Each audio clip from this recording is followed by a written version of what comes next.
But okay, we should actually get to some calls. I think so. I'm gonna go ahead and click talk on this first one here. We're gonna get started. We have R.A.O. calling in from Wyoming. R.A.O., you're live on Talk Heathen. What's up? Hey, Dan, Jamie, how are y'all doing today? I'm doing well. Yeah. You're a repeat caller, aren't you? It has been too long. How do you know? You haven't been hosting. I was going to say, he's been a repeat caller for a while. Yeah, so it says here you're interested in the simulation hypothesis? My first call to Talk Heathen was with Jamie. Yeah.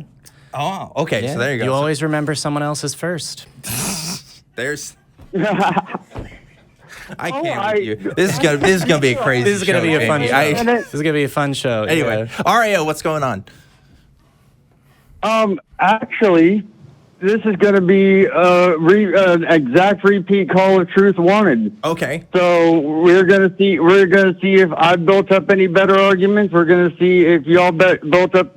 Well, like I don't think you're gonna need better defenses. You just made me look for better ways to get about it.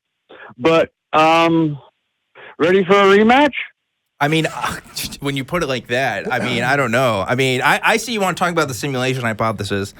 Yeah, I was going to say, what's the scoring system? Well, are there rounds? I think I'm not a big fan. I don't know. It doesn't do anything for me, and I think R.A.O. is a believer. In the simulation hypothesis? Yes. So correct me if I'm wrong, and I don't mean to cut across your argument. Does it come down to, well, if there's intelligent life and it develops something, well, it would run simulations like we do on everything, and there would be such a large number of those that it's statistically likely that we are, quote, in a simulation, end quote. Is that sort of the type of argument we're going for? That's a variation of the Nick Bostrom argument, and that comes at it from purely a philosophical side to it. And I'm talking more along the lines of the similarities that we see, and the things that we can observe, not only within digital simulations, but within our own minds, to see the difference between what we can see and what we can't see. So to be clear, let's start off with the Mandelbrot set. So real quick, before we get into the Mandelbrot set, you've talked about differences and you've talked about similarities. Do you mind clarifying between which things? Okay. Right, similarities between, like mathematical constants. So that our minds are something that exists outside of the digital reality.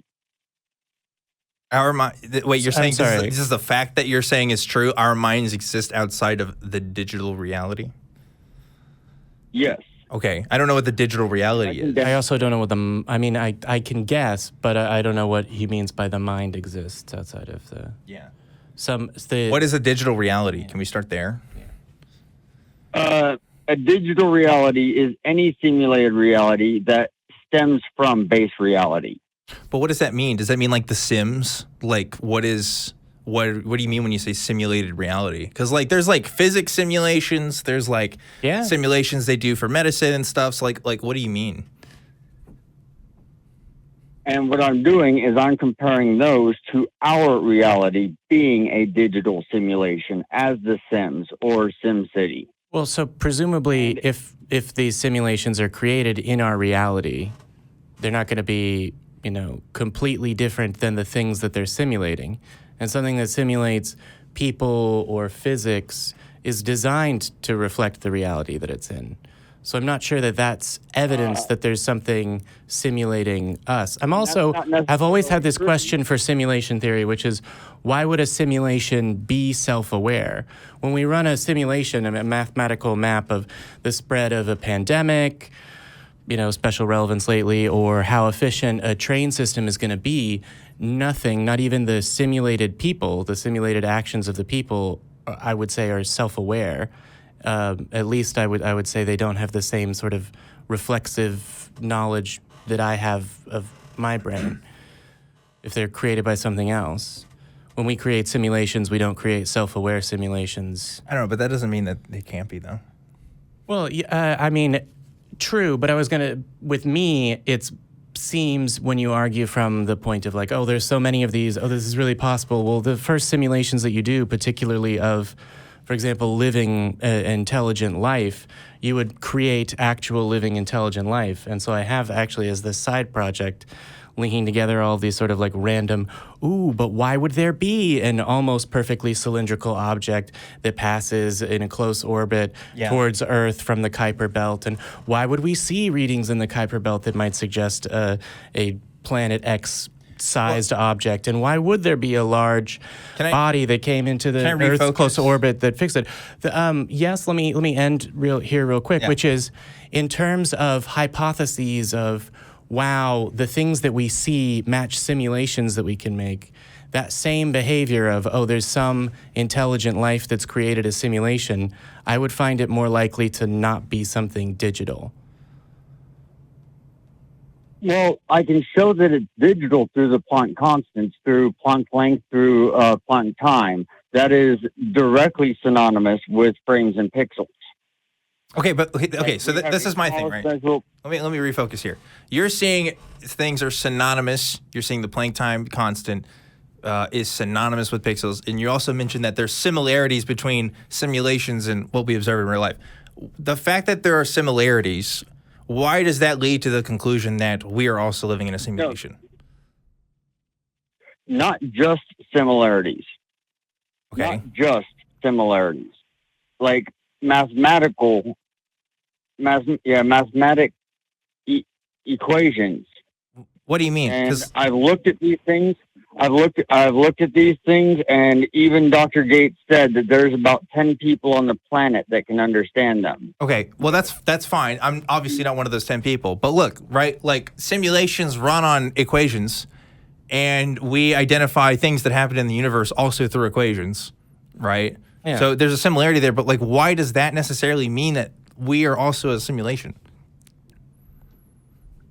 Well, that's when it comes to the Planck constants, the Planck length and the Planck time. Okay. Mm-hmm. That's where they factor in, because those smallest measurable units are equal to frames and pixels. No. You are saying, look, this is like this other thing. But to say that they are equal, I don't think that's true, right? Like, I don't know if you can say that. That's the conclusion you're trying to prove, right? Not a point that you can use to prove. Like, I understand, like, oh, you can draw similarities because, like, all simulations are based off equations, and we use like constants when we observe the universe, which end up in our equations. That is just an observation. Why does that lead to the conclusion that we are also a simulation? I mean, like, if anything, right?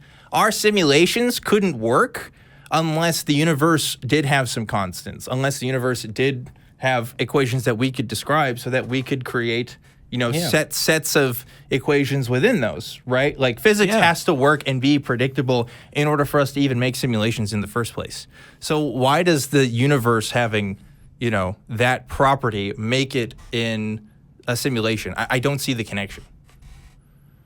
All right, now think about how on your screen you got red, blue, green, and then you have a different intensity for brightness, white, and all that, saturation and all that. Okay. Your screen has all these different little levels that it uses, and in quantum field theory, it has all these different energy levels that spike up, and when these energy levels spike up and hit our spot in different saturations, they create different types of quarks. Okay. And those different types of quarks respond the same way that the pixels do, because they have the same energy levels that, well, on completely different scales, but like they have the same combinations of energy levels that create a certain thing that is not gradient, but there or not there at the Planck level. Okay, but so what? It is either blue or not blue at the Planck level, because it's coming up with the exact same mechanisms that we see in quantum field theory. Okay, but like I have a heart, and like a dog also has a heart, and they do the same thing. They pump blood. Therefore, I'm a dog. Like that doesn't. You're a mammal. Sure, I'm a mammal. You're a mammal. Yeah, like definitely, but like. And I would say the thing that your simulation and the world around it share in common is that they both exist in the world around it. Yeah. So we use math as the language of the universe to describe things that we observe, and to create models and simulations of things that ultimately describe ideas about the world around us. So if I create a simulation of a family, it's describing a concept that exists in real life. So of course we're going to use the same language to describe, oh, there's 4 members of this family, they live in this amount of space, etc., that we would use to describe the real world that we would also use in a Sims game. But the fact that we use the same language to describe similar things doesn't mean that they're exactly the same. No, the fact that we had cathode ray tube TVs with color, the fact that we had color CRTs, the fact that Super Mario Brothers was a thing that happened on an 8-bit system in 1985, and we had color TVs back before that. The fact that we have color TVs before we found quantum field theory is evidence that I'm talking about the exact same thing rather than contrary. And you can't What? Wait. I'm sorry. Wait. I know this isn't what you mean, but the wording you're saying that, you could say that for anything. You could say the fact that we had Mario Brothers means that we've discovered, I don't know, best or the tallest. I mean, look. Here's where we agree with you, right? I totally agree with you. There's definitely similarities you can take between computer models and simulations and between things that we observe in the universe. But I'm saying it's because of the things we observe in the universe that you observe those things in the simulations, right? If we didn't have those things to describe the universe, if we didn't have these constants, if we didn't have these measurable outputs that we could repeat, then we wouldn't be able to build these simulations in the first place. That's why they look so similar, because I mean, like, it's working on the same kind of logic, if that makes sense. Yeah, there's not a real difference in terms of quantum field theory between the simulation that I make and me and the rocks that are falling down a mountain. If quantum mechanics work differently, then our simulations would work differently. Yeah. I mean, that's just a fact, right? Right. So you can change the physics engine in any game, and that doesn't change the fact that it's a game. That's true. But you're not changing the base code that describes it. Well, I mean, you're still using logical parameters, right? Like, I don't know, like if you change the constant of like gravity in a video game, like you're changing an amount of something. Yeah, but I don't know. Yeah. I don't know. I don't think your strongest argument is going to be, look how this thing is similar to this thing. I think it has to be a little bit more than that. You know what I mean? I'm saying, look how many similarities there are. Look how many direct analogies. There's a lot of similarities between, if you look at a wave on the ocean that's 2 feet tall and has spray and crest at the top. There's a lot of similarities between 6 inches from the surface of water and 7 inches of the surface of the water and 10 inches of the surface of the water.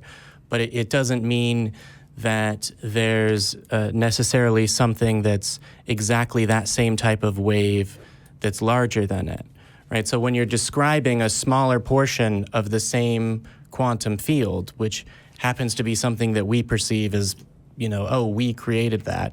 Well, okay, in the same way that a mountain creates a rock, we came to be in the same sort of quantum field. So we're a wave through it. So saying, this part of the quantum field that obeys the same laws of physics resembles this smaller part of the quantum field that obeys the same laws of physics doesn't, to me, lead to the conclusion, therefore our reality is fake.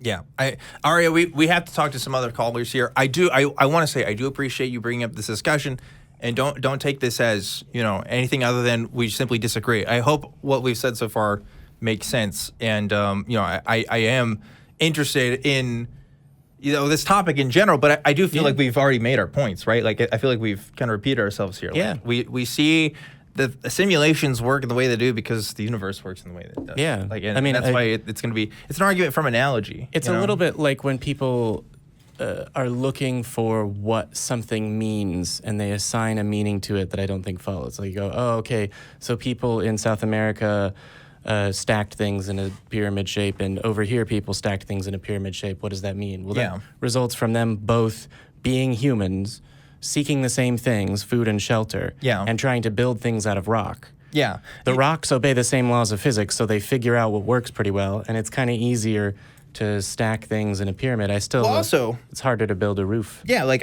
I point out, we we both have circulatory systems or whatever, like us and dogs. That doesn't mean we're Can't dogs. speak for but me. and he said, we're both mammals. It's like that's true because simulations come from ultimately made from of the same place, substance. right? Yeah. I mean, anyway. We've belabored this point, but hey.